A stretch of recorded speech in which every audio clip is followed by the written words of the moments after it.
Bueno, me llamo Valeria Varas, ¿verdad? Nací en el desierto chileno, en un lugar una mina de salitre que tiene nombre de mujer, que se llama María Elena. Y ahí yo estudié en un puerto que queda cerca de María Elena, que se llama Antofagasta. Hice mi primaria.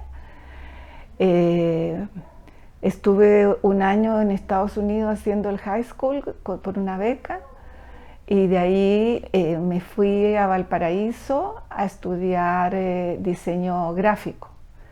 Estuve estudiando diseño gráfico cuando se vino el golpe de Estado, y la escuela en la que yo estudiaba, la escuela de diseño, hubo una represión muy grande, y la escuela era muy pequeñita, entonces o eras pro ejército o no, ¿verdad? Entonces, como no era pro ejército, fui de la gente que fue detenida, y fui detenida política, estuve en centros de tortura, y después de eso salí hacia Costa Rica y me vine.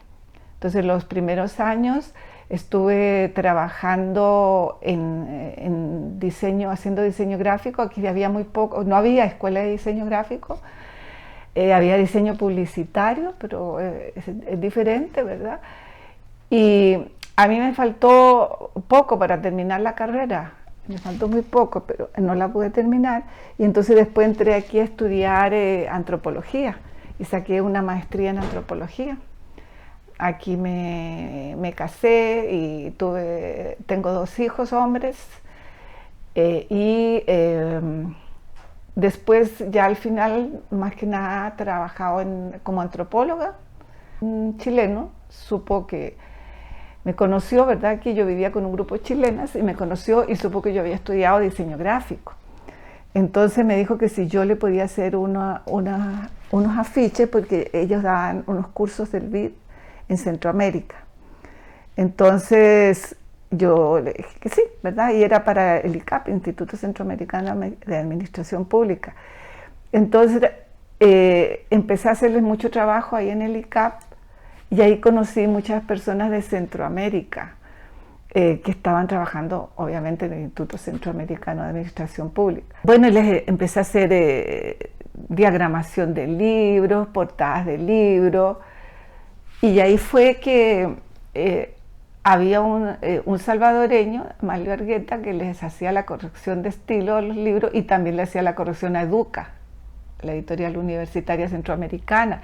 Entonces él me recomendó en Educa, y empecé a hacerle portadas a Educa, después ya al Zuca, algunas universidades y así, ¿verdad? Pero eso fue. Les decía, empecé haciéndole portadas, y continué bastante tiempo haciéndole portadas y diagramación de libros al ICAP.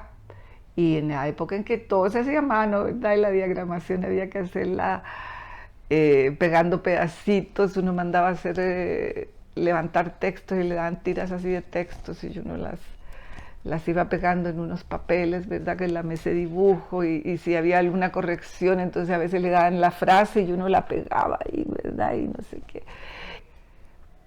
Cuando uno hace este tipo de trabajo de gráfica, uno tiene que tener una formación artística, una formación en diseño.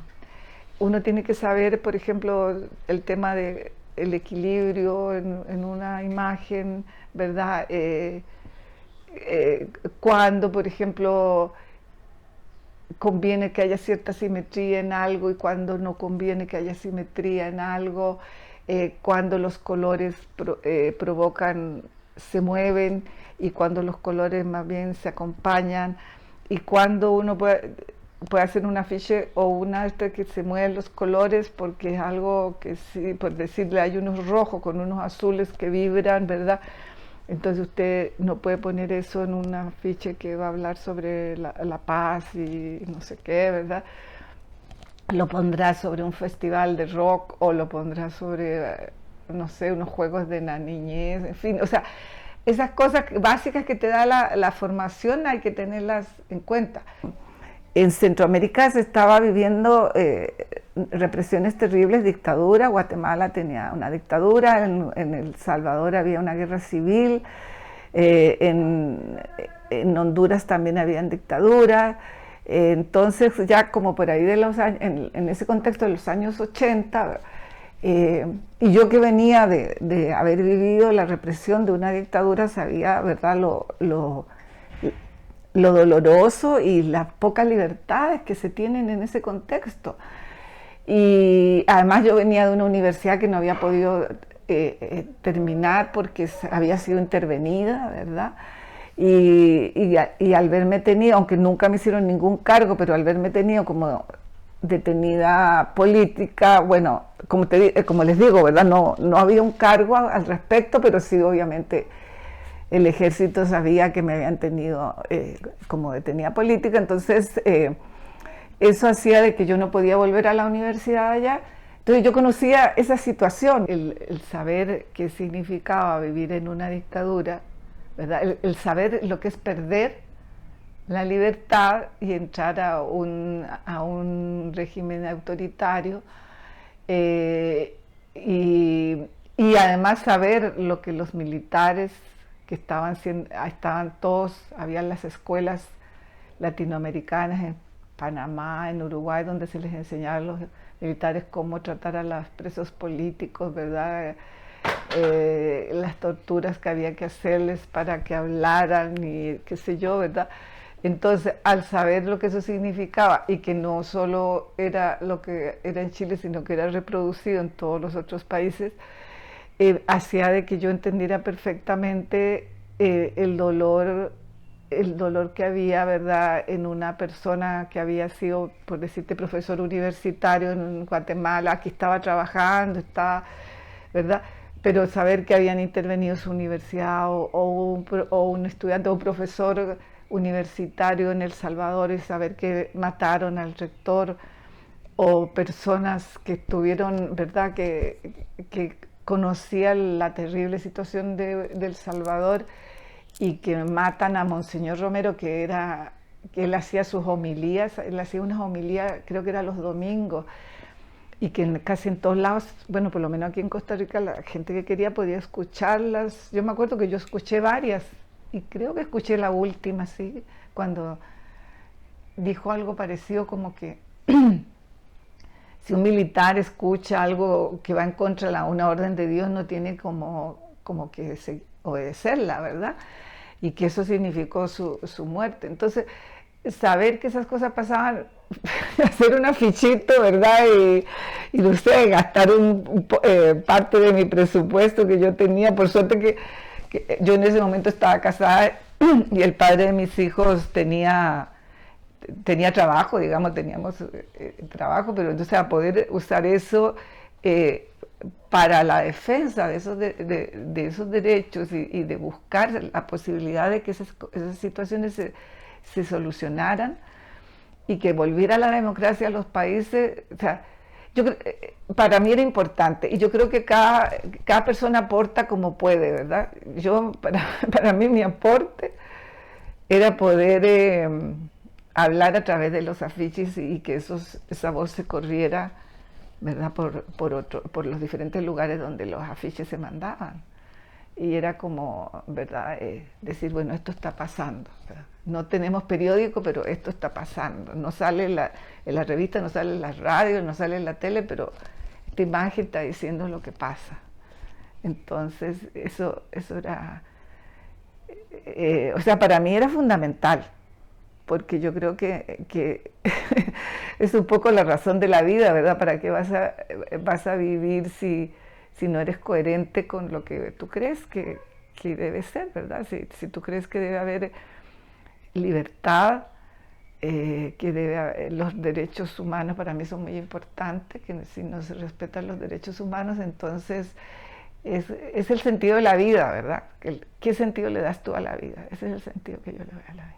Aquí Costa Rica era un lugar especial, y eso la historia yo creo que no está en ningún libro de historia, ni lo guarda, ¿verdad? Costa Rica era un lugar especial en el cual se podía, la gente de Centroamérica, una madre, un padre, una esposa, un hijo que le desaparecían un pariente, podía mandar una nota, una carta, llamar, hacer una llamada, algo y decir, me desaparecieron a mi hijo en tal lugar, tal hora, tal. Entonces aquí a CAFAD iba manteniendo un archivo y iba haciendo un recuento de todo esto, y iba manteniendo toda esta información, iba pidiendo, ¿verdad?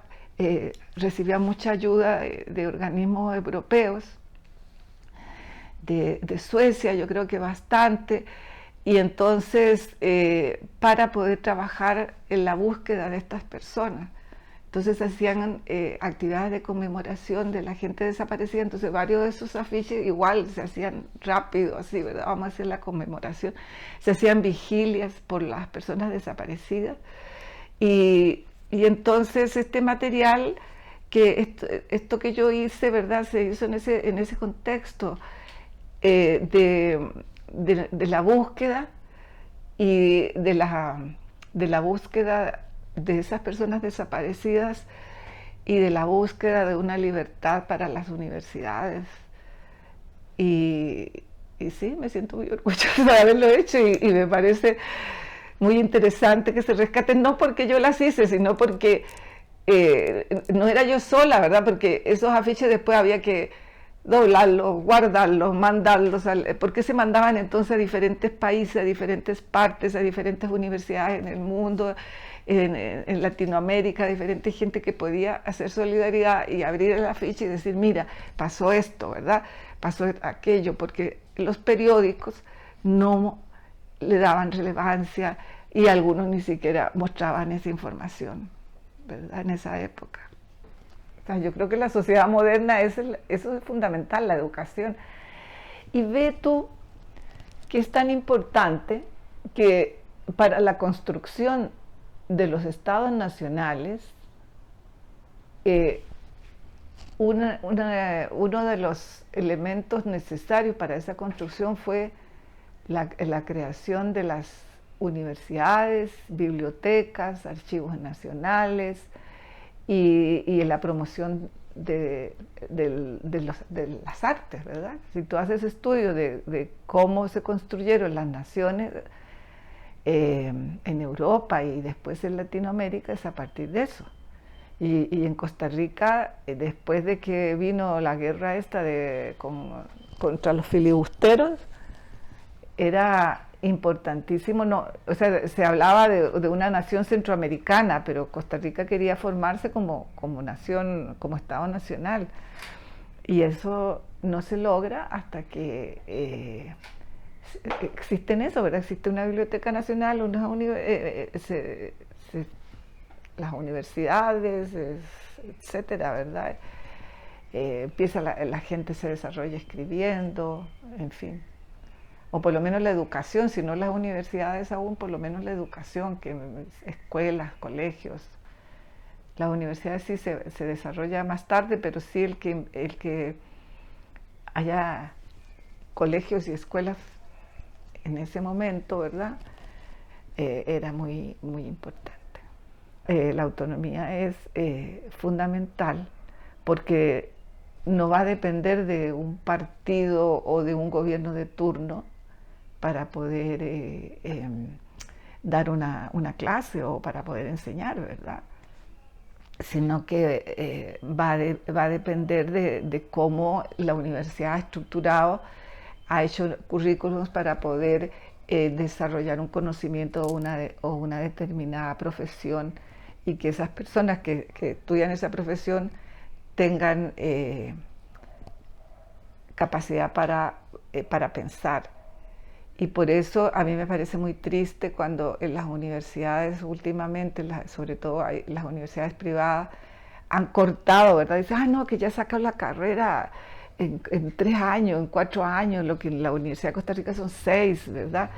Pero ¿por qué son 6? Porque hay cursos que hay que llevar, o sea, si tú no llevas apreciación de arte, si tú no llevas clases de deportes, si tú no llevas qué sé yo,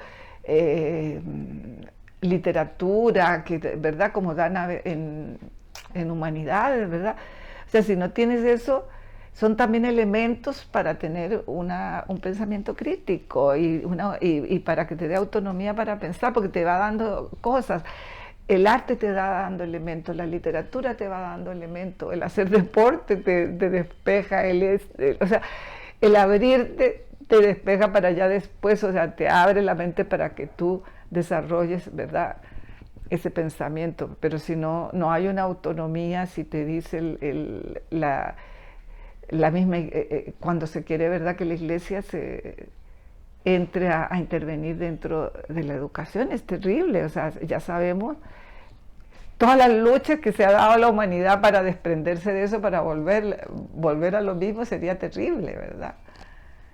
Entonces, yo creo que sí, o sea, que para mí es básico, básico.